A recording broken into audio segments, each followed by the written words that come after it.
Order! Order! You are an incorrigible delinquent at times. Behave yourself, man!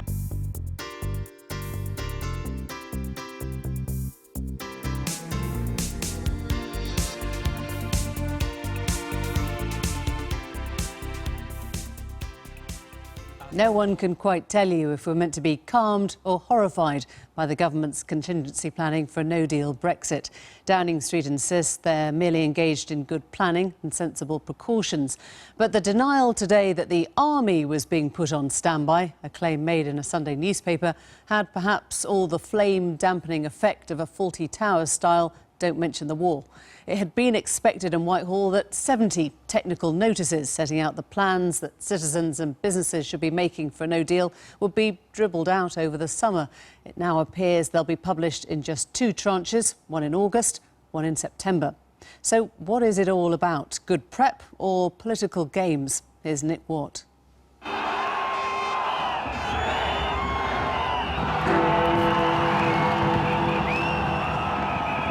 Seeing in a new era with a bang. For many, the countdown to Millennium Eve came with a good degree of nervousness. Was the Y2K bug going to make our economy, our planes, our healthcare system grind to a halt? Business is usually about competition, but right now, it's about collaboration. After governments around the world spent more than £200 billion on planning for the computer glitch, nothing happened. Act now. Today, this government is stepping up its planning for a no-deal Brexit that might also not happen. Whitehall had been gearing up for the phased release of 70 technical notices over the summer. But following warnings last week of the possible need to stockpile blood and medicines, the documents will now be released in just 2 tranches, in mid-August and early September. Downing Street insists there are no changes to its plans.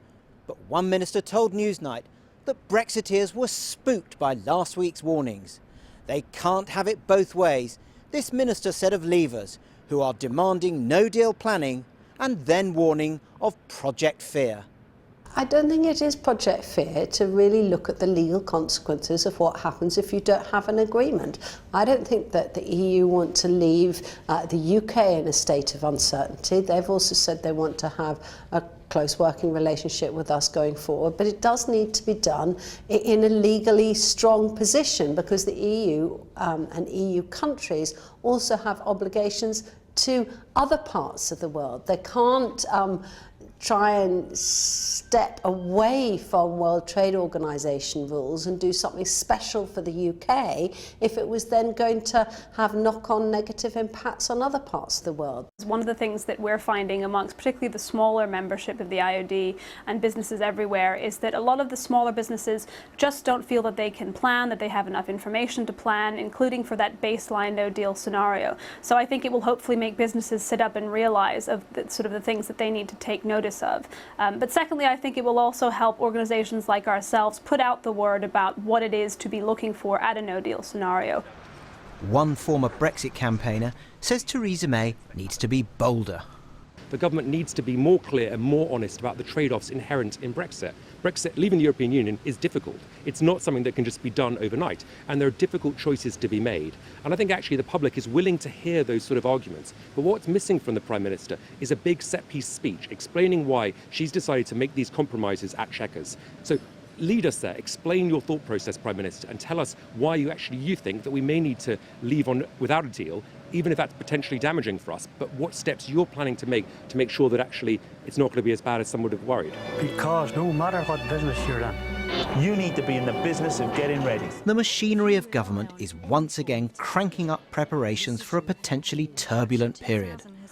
Unlike the Millennium Bug, this is a highly political challenge with pressures from all sides closing in on number 10.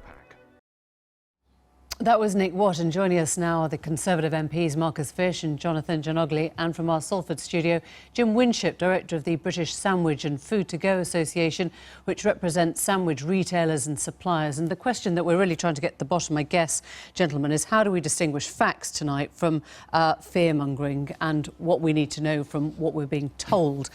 Jim, if I can just start with you in Salford, what does no deal mean for you for the sandwich industry?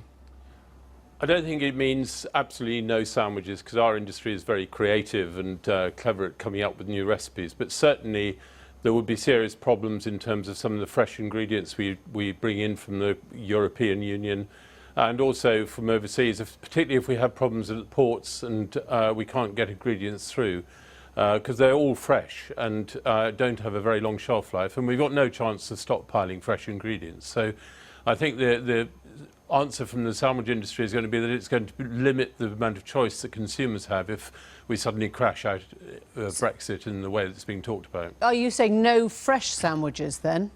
There will be a certain amount of fresh sandwiches. I think our food industry in the UK isn't self-sufficient, so we can't produce everything here that we need. Our industry, like many parts of the food industry, has to go abroad to buy ingredients, particularly because consumers like to have out of season have lettuce and tomatoes and things that perhaps can't be grown here in the volumes we need. Let me just try and get a sense of you. What would be in those sandwiches then? What do the sandwiches look like to you after a no-deal Brexit, bluntly? There are probably going to be shortages of ingredients, particularly like tomatoes, which we buy in quite a lot from Spain and Europe generally, lettuce, and at certain times of the year.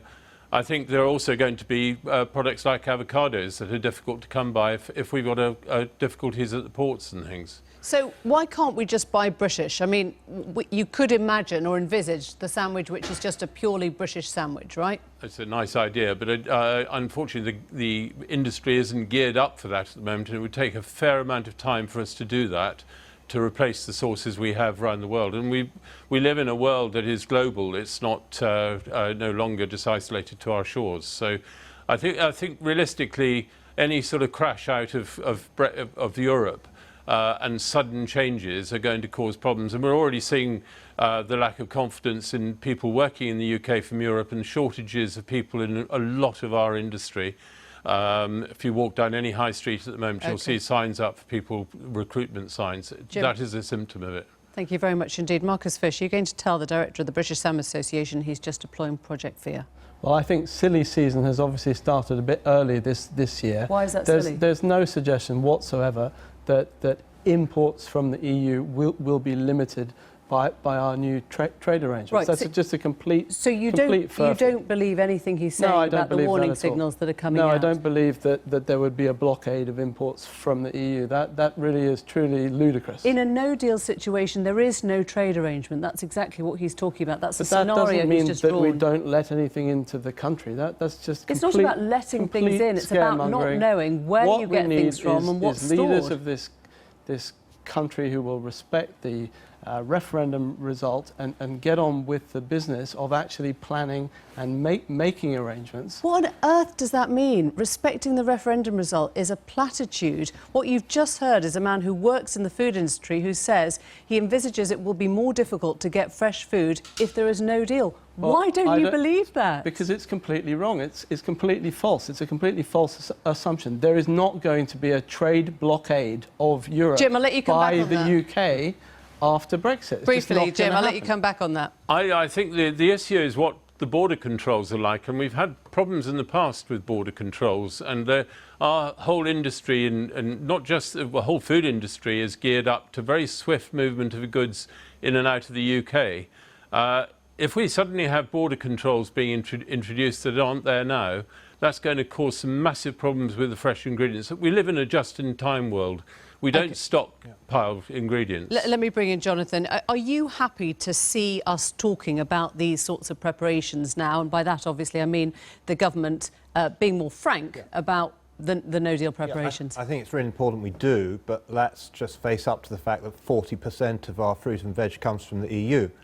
So if we are in a no-deal scenario where we don't have a tariff agreement, we're on WTO, which is 50% extra, for instance, on milk, if we're in a situation where we can't get the lorries across because 2 minutes extra checking creates a 17-mile backlog, if we're in a situation where companies are having to file a lot more paperwork, this is going to create a very serious situation, whichever way you look at it.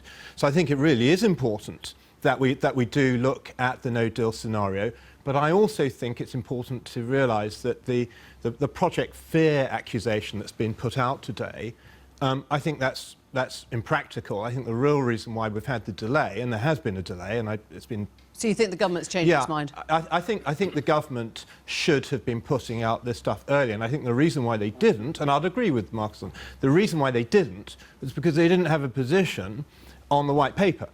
Okay. And I don't think they wanted to upset people with no-deal scenario stuff until they had a government policy. So if I'm frank, Marcus, I don't get your position entirely, because either you think that it is right, as you said, you agree that they should have put this stuff out earlier, or else you think they're putting it out and it's all Project Fear. They need to plan well and to make the right arrangements and to be very clear with business and with individuals what is going to happen. There is absolutely no suggestion that we will impose tariffs on our imports from the EU. There's no reason that it needs to be like that. There's no deal. There's no transition. There's no agreement. Britain it's needs not about Brexit first and foremost in order to have the great democratic future that it deserves. I don't know what that means. You're because having Brexit spelt out to you by somebody who actually works in the food industry, who's telling you about border controls and the problems. We do not need to impose a blockade on EU trade. That's just ridiculous. You've said that before, and it comes back to border controls. Wrong. But it's not about imposing a blockade. Do you not understand that? Yes, it is. It is. That's our choice. What tariffs we use, what our border controls are, that is up to us. Is that down to us? I think there are two important points here. Firstly, we've got to realise that neither, a hard Brexit is not the government's position. They have an established position. There are ministers going around Europe as we speak trying to defend that position. This is a position that the Prime Minister, frankly, had to sweat over the last few months to get it. It's not, for instance, everything that I would like to see, and I'm sure it's not everything that Marcus would like to see, but it is the established position. And that's, but Marcus's point is there could still be a reciprocal deal with Europe, and even if you crash out, they'll meet us halfway. If we come back in September, October, and the white paper, for whatever reason, the Chequers Agreement, for whatever reason, has been knocked out, then we go into the scenario of, is it better to have no deal or a bad deal? And we've got to start talking about what a bad deal is. And from my point of view, a hard Brexit WTO would be the worst deal of all. Do you want people to talk about it because you want the British public to start to change their mind? I want people to face up to the options.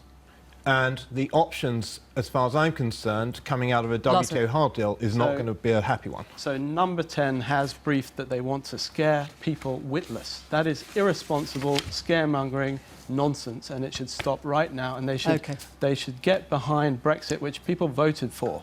Gentlemen, thank you very much.